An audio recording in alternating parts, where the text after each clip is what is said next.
So India has a culture, heritage, a tradition, a value system of greatness. But all is thrown in the dustbin because of this one trait. Our Indians, they come in so many shapes, sizes, forms. They're nice guys, but they do this and they mess it up.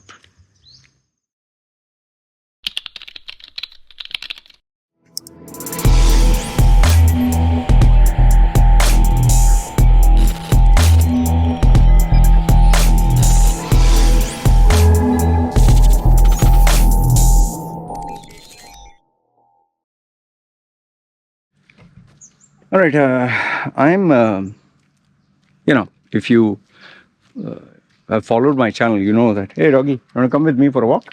Huh, doggy? My dog, half pit bull, half Rottweiler. He's coming for a walk, okay.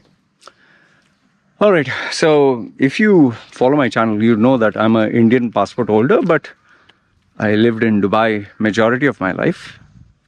Now I'm living in Thailand. I have lived in India, but fragmented. But enough to know about India. I've interacted my entire life with Indians, from my family to my friends to the people I associate with, and now I don't associate anymore. However, my clientele, majority are Indians. Like if you follow the Pareto principle, 80-20, 80% are all Indians, and 20% different national, Australians, Americans, British, name them, okay, whatever.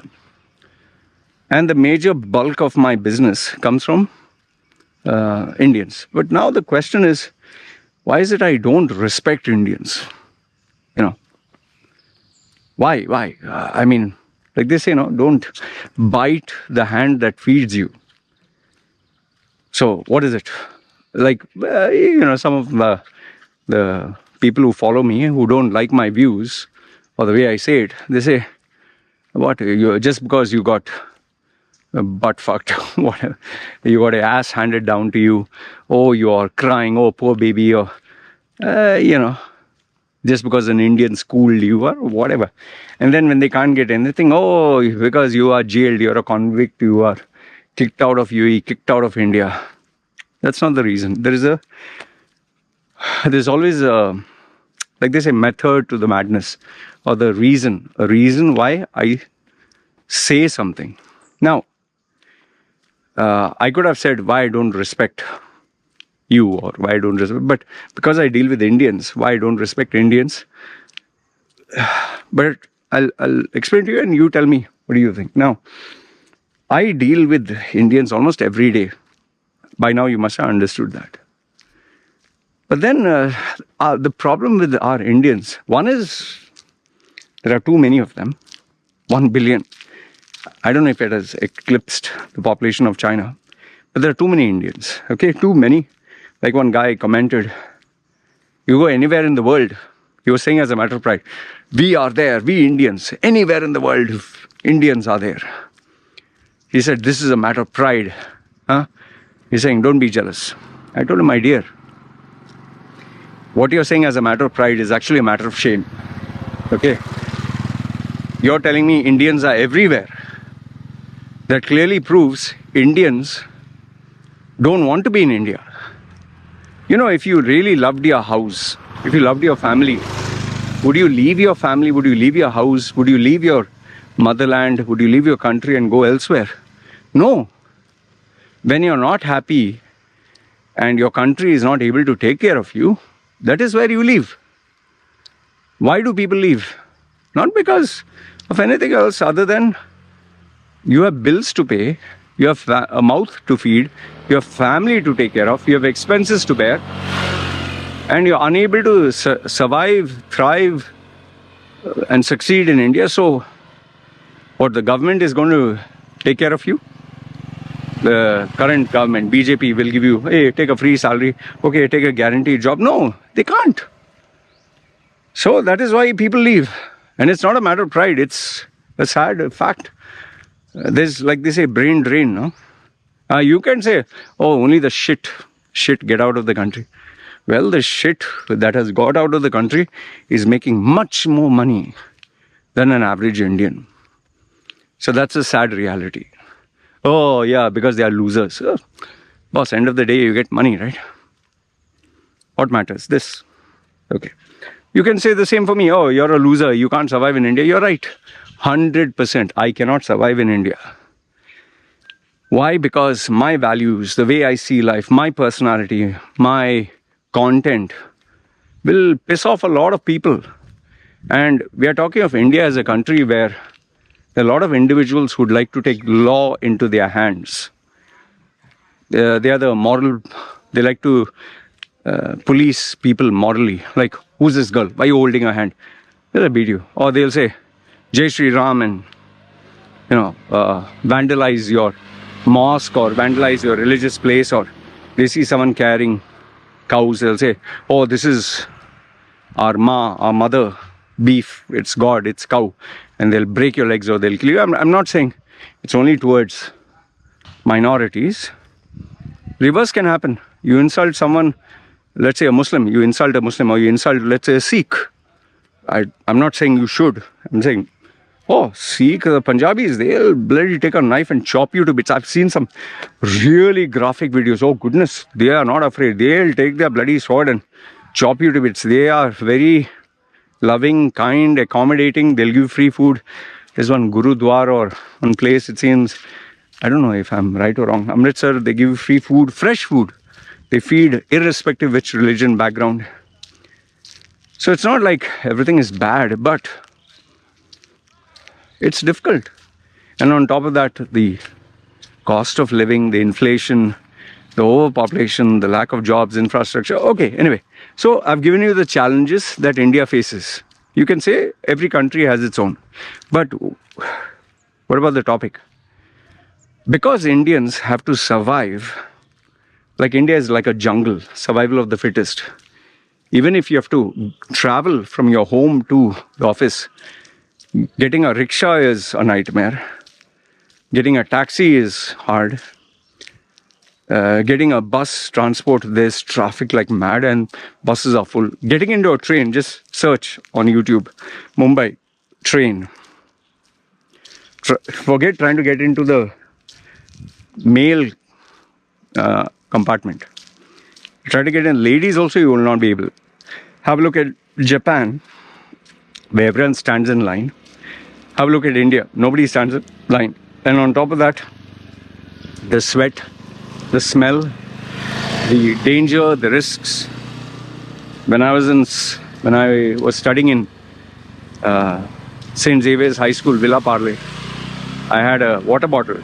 There was something called water bottle those days. And I took my water bottle in the ladies' compartment. When I came out, only the strap was there. Someone had clean cut the water bottle out. So pickpockets and all that. Okay, so India has the law of the jungle. You cannot survive if you are soft, especially in places like Mumbai and Delhi. Survival of the fittest. You have to be a cold-blooded, like they say, cold-blooded son of a bitch. You have to literally, you have to be, like in extreme case, they say, you have to be able to sell your mother. Like, I'm not saying people do that. I'm saying like, that should be the mindset. Like, you should kill or be ready to be killed. Means, I'm just giving you metaphorically. Everything is a challenge in India. From traveling, reaching your office, your boss, your colleagues, ordering food also. If you stand too long, and like the first time I ordered food, the cafeteria guy asked me, what do you want? I was like, and he shouted, what do you want? Like he shouted in Hindi, kya chahiye? I was like, okay, just give me this. The other guy was laughing. So, yeah, and if you're not smart, no, they will, like instead of being $100, the guy will tell you $3,000. Yeah, they'll take you for a ride. So, with that kind of environment, you have to be a bullshitter, lack of a better word. You have to exaggerate. If you have one person with you, I have 100 people, you act fucking smart, I'll kill you. If you're just a guy who works in a small business with 10 customers, turnover is, let's say, $10,000 a year. 10 people with $10,000. When you're talking, you should say, oh, me? 100 people, man. What the fuck are you talking? I'm doing 1 million. And you have to talk with such confidence. You have to talk with such fervor, such belief that you yourself should believe. In fact, your mother, father should themselves believe. Really? You have that much money? So the art of bullshitting. You have to exaggerate. Because if you're truthful and honest, you are truthful, you can be rest assured the next 20 guys after you, none of them will be honest. And that's the same problem that happens in jobs, when people are going for job interviews, when people are trying to even get a girl. How many scam artists are there? How many men who will lie to a girl on their face and say, oh, I love you, I will marry you, sure. Oh, I can't breathe without you. You're my life. I will give up my religion. I'll give up my family. They target even females overseas. How many? This has been a case. I don't know if the government has sorted it out. Men who are married in India, they go abroad and they remarry multiple times. Why? Because they get free dowry. I don't know if that has been stopped by the Indian government. But this was a very real case. An issue that I had. Many North Indians, especially Punjabis and all that, they would marry a girl, get the dowry to go abroad.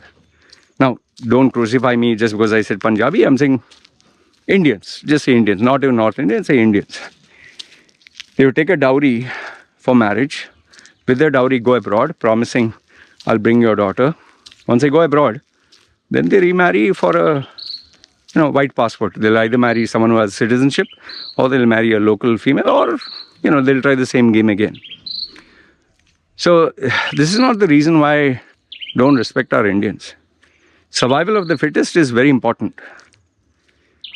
But when you bullshit and all that, that is where the problem starts.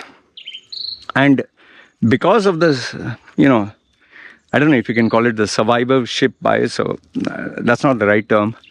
Or rather, because of the need to survive, you have to constantly lie, bullshit, exaggerate.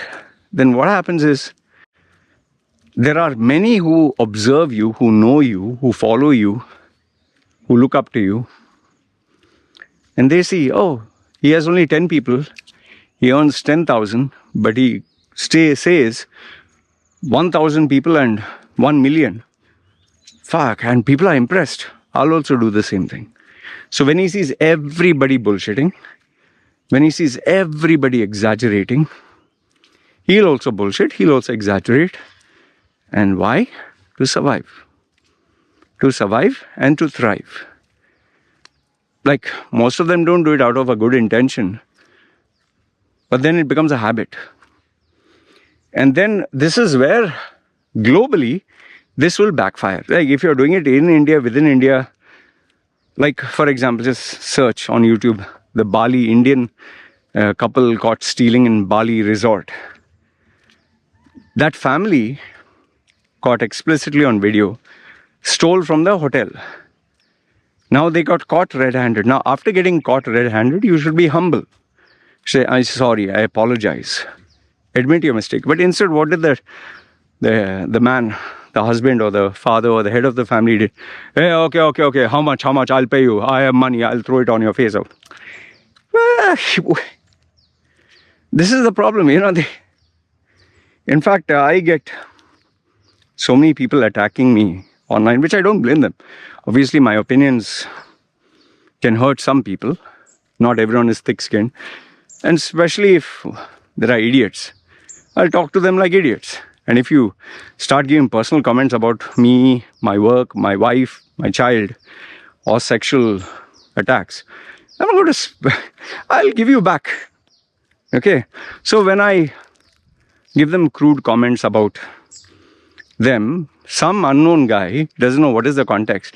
And he sees, oh, he spoke about my religion. Oh, he spoke about my caste. He spoke about my motherland. Bastard, I'll do this. And then there are self-entitled woke individuals who get offended by everything. So if I were to criticize BJP or cricket, or even if I speak about a case that involves rape in India, an actual rape, the justification, rape happens everywhere, so what the fuck? Okay.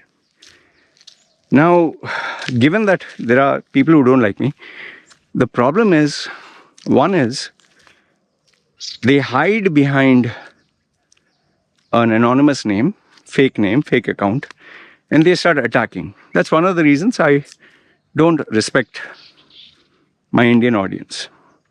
Hiding behind a fake name, fake account, fake identity. That is one. The second one is, if you really want to attack a person or have disagreements, pre-qualify yourself, right?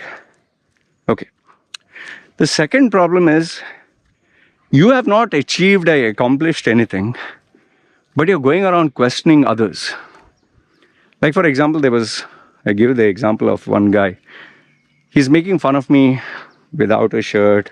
Okay, I look like this, I look ugly. I'm earning only $500 a day, that is my target. I live simple life. My career, I'm not world famous. I don't have millions of people subscribing to me. I don't have millions of views. I'm not a multimillionaire. But the person who is criticizing me, when I found out who they were, there's some 16, 18-year-old, or maybe some guy who's earning enough to, like, for example, enough to buy an iPhone. Sad to put it that way, but just imagine a guy with that kind of profile. Some of them who have made fun of me and mocked me, trolled me, eventually they have approached me for help. Some of them, even their resumes. I've shared this with my groups. Their resumes are like, they don't even know how to write. Forget type it out. Write. Their photographs, if you look at them, you'll be like, literally in my group they said, man, I wouldn't employ this guy as a laborer. In my Indian telling me he would not employ this guy as a laborer.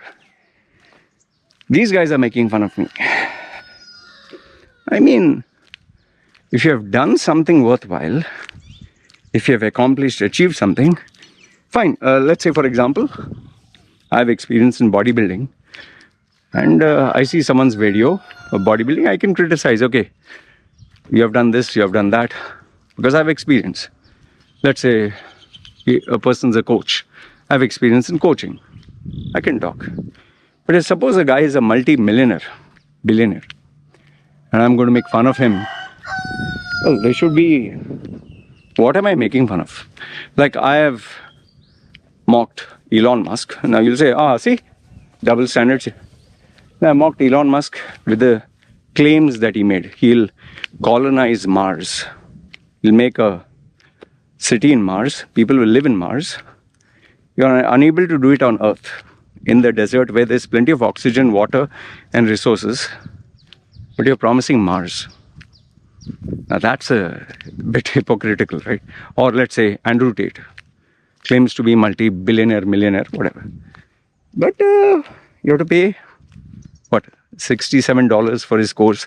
Which multi-millionaire does that? And he speaks about values, ethics, Islam, and being a man. How did he become rich? Pimping females, right? Prostitution, right? Manipulating people who are sensitive and vulnerable. That's how he became rich, his own admission. And he denies what he has said. So obviously I'll criticize that. So I'm not criticizing him for what he's good at. That is social media. He managed to find a loophole. He became world famous. No, I don't criticize him there. I admire him, how he has done it. But I don't admire and I criticize where he's wrong. So with regards to me, if you criticize, let's say, my use of bad language, fine. But now, why am I using it and who am I using it for? Am I using it when I'm talking to my daughter? No. Wife? No. My clients? No. Who do I use it for and why? That you got to figure out, right? Like, why do I walk without a shirt? Loy, you're not professional. Why? There's a reason. Why did I tattoo myself? There's a reason. Now, was that the smartest thing to do? No. At that time, when I was in my 30s, with no guidance, with my ADHD lifestyle, with the circumstances, I thought it was a great idea. And I've been open about it. So now, the problem with why I don't respect our Indians is you have not accomplished what the person has done. Why are you making fun? Like a cricketer or a movie star. Okay, if the movie is bad and you are criticizing as a movie critic, fine. Totally acceptable. But let's say, for example, a cricketer was supposed to score 6 runs and he didn't. And now you start attacking his daughter sexually, or you say rape his wife. Now, is that okay? And then there are even these guys, if you criticize a rape incident that happened in India, hey, rape happens everywhere. Why don't you talk of Pakistan? Why don't you say about Muslims? Is that the right response? And then they'll say, Loy, why you anti-Hindu? Why you anti-India? Speak of America. Boss, my target audience is India. I'm an Indian passport holder. I lived in Dubai, so I speak on the areas I'm good at. Speak on Pakistan for what? Why don't you speak? You have not done something. You have not achieved something, and you are making fun of me. You're hiding behind a keyboard and mouse and a monitor, living with your parents, living under your parents' expense, mercy, earning in rupees and complaining about me. And just imagine, I'm not talking of one person. Every single day, 5 to 6 to... And here's the biggest one. There are people who make fun of me, criticize me. I block and delete. Those very same people will continue following my videos. Those very same people will continue stalking me. Do you know how many people I've deleted from my groups? More than 800. If you go to the settings of your WhatsApp, you'll know how many people you've blocked. I've blocked, I think, from my groups 800. Overall, I think it is, 2,000 plus. Okay. Now I've blocked and deleted them, banned them. Those guys still to this date, there are some people from 5 years, 6 years, even after blocking them, deleting them, banning them, they will still create a new account. They'll still try to follow me. They'll still try to come back to my groups. They will criticize me. They'll make fun of me. But they still follow my content. They still create new accounts. And this is not rare cases. My group members, who are especially my core members or the restricted groups, I share this information with them. It's a dime a dozen. There are people who have not accomplished and who will never, I can assure you, they will never accomplish anything worthwhile. And they are not few, boss. If you take 10%, let's say 10% of India's population, 1 billion, that's a sizable number, yeah. So my main gripe with our Indians is, you have not achieved anything in life. Why are you talking about others? What is the point? The second point is, when you hide behind a keyboard and mouse and choose to be anonymous, and then you're making these big ass comments, I mean, should someone take you seriously? Number 3 is, you're questioning a person on their ability to earn their credentials. Why don't you put out your credentials first? Why are you questioning others? Another reason which I've spoken about before is this free concept. Please help me, for free. I've given you all this content for free. Why should I give you more? Don't I have my own expenses and bills to pay? The sense of self-entitlement. Oh, you must. I give you a like, I give you a share. Don't unsubscribe. And then, I've spoken about this before. Sexualizing women, sexualizing kids, sexualizing other people's family members. Why? Because you disagree with their opinion. The language, the behavior, the mannerisms. It's, honestly speaking, it is a tragedy. Because with all the talent in the world, so much of talent. Like Al Jazeera made a video about some of the top chess prodigies in the world are coming from India. So India has a culture, a heritage, a tradition, a value system of greatness. But all is thrown in the dustbin because of this one trait. Just this one. This character of theirs.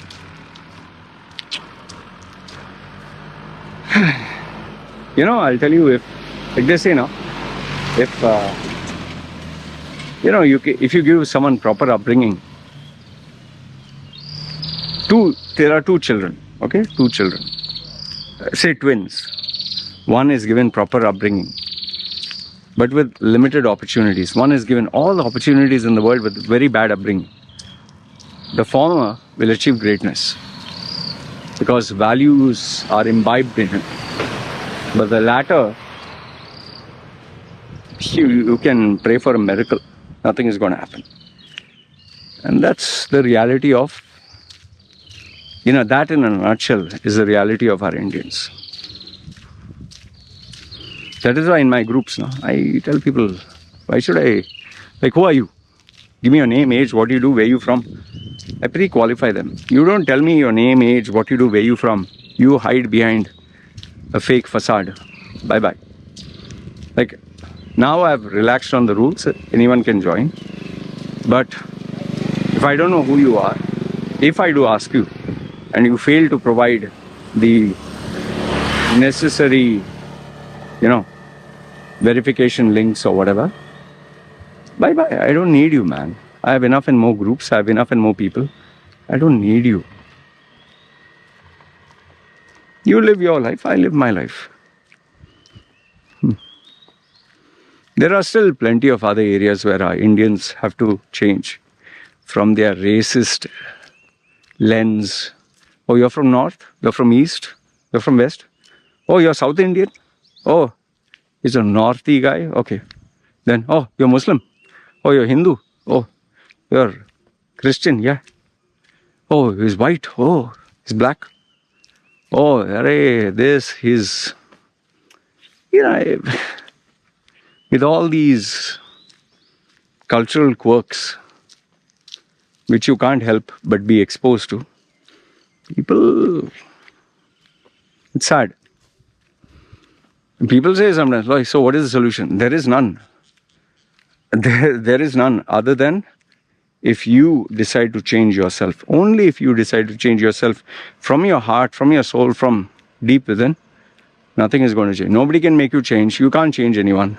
Being a coach, mentor, guide, so many years, I've told people this. Nobody can change you. Nobody. Even if God comes down, if there is a God and He comes down and says, you need to change, you cannot. Until it comes from within. There should be a fire, there should be a desire, there should be a burning,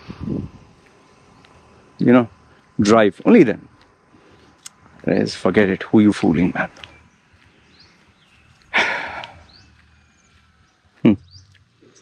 Our Indians, they come in so many shapes, sizes, forms. They're nice guys, but they do this and they mess it up. That's why, universally, anywhere you go in the world, the minute they say, Indian, they'll give you that extra, Indian. Oh, from India. Deep down. Means they've had a bad experience. And like they say, one bad experience, you ruin the name for every single person. Every single person. All it takes is one. It's like if a snake bites you or a dog bites you violently. Let's say you've been bitten once. Are you going to say, no, that was only a bad dog? You will have that fear of all dogs. That's how life is, no? All we need to do is one bad experience with one bad Indian. In my case, every day there's an Indian. I deal with Indians every day. 1,600 messages is not a joke. Messages, emails, notifications, that's me mad. Some people ask me, "Loy, how are you so patient with..." Because I share sometimes without exposing their names. Some. So people say, "Fuck, man, how do you have patience?" What do you do, man? What do you do? Anyway. So this is what I wanted to share with you. You let me know your thoughts. Do you agree, disagree? Like I told you, yes, I know there are problems, imperfections with all people from all walks of life. You can't paint everyone with a single paintbrush. But remember the bias. If I told you Indians are talented, you will not complain. Especially if you're a nationalist. Say Indians are Indians are the best at. You will not complain. But then when I criticize also, you should not complain. No? So, and yeah, for those of you who say, why don't you make a video of the great things? You make. If I were to make a video, India is number one.